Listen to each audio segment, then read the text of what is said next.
முதல் யுகத்துல எல்லாரும் நல்லவங்க, கெட்டவங்க இருக்க மாட்டாங்க, எல்லாரும் நல்லவங்க. நம்ம தத்துவமசி பக்த சமீதியில் இருக்கிறவங்க மாதிரி எல்லாரும் நல்லவங்க.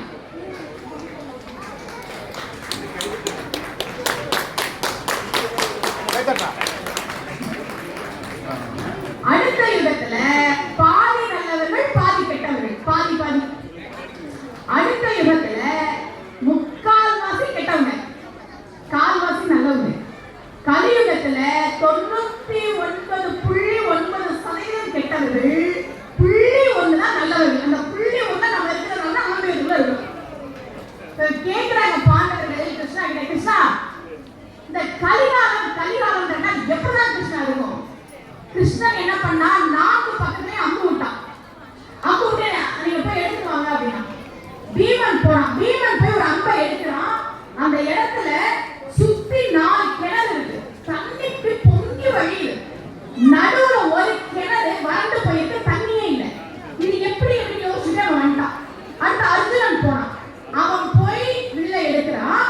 அங்க ஒரு குயில் கூவுது, அப்படியே ரசிக்கிறான். எவ்வளவு இனிமையா பாடுது இந்த குயில். கொஞ்ச நேரத்துல இனிமையா பாடிக்கிட்டு இருந்த அந்த குயில் அங்க இருந்த ஒரு முயலை கொத்தி கொத்தி கொத்தி கொத்தி சாப்பிடுது. இதனால அதை பார்க்கவே முடியல, ஓடி வந்துட்டான். அர்ஜுனன் ஓடி வந்துட்டான்.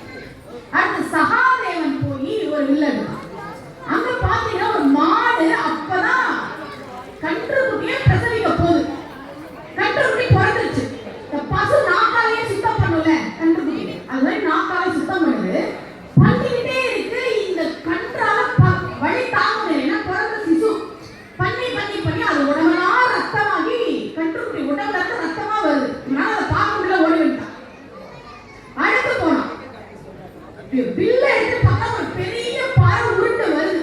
சகாதேவன் பார்க்கறான், ஐயோ இவ்வளவு பெரிய பாறை கீழே போச்சுன்னா மக்கள் எல்லாரும் செத்துருவாங்க, காவலர்கள் எல்லாரும் செத்துருவாங்க, என்ன பண்றதுன்னு பார்த்துட்டே இருக்கான். பயந்து கண்ணை மூடுறான். பிறந்து பார்க்கறான், அந்த பாறை அப்படியே நிக்குது. எப்படி இந்த பாறை அப்படியே நிக்குதுன்னு வந்து பார்க்க ஒரு சின்ன செடி வந்து அதை தாங்கிட்டு இருக்கு.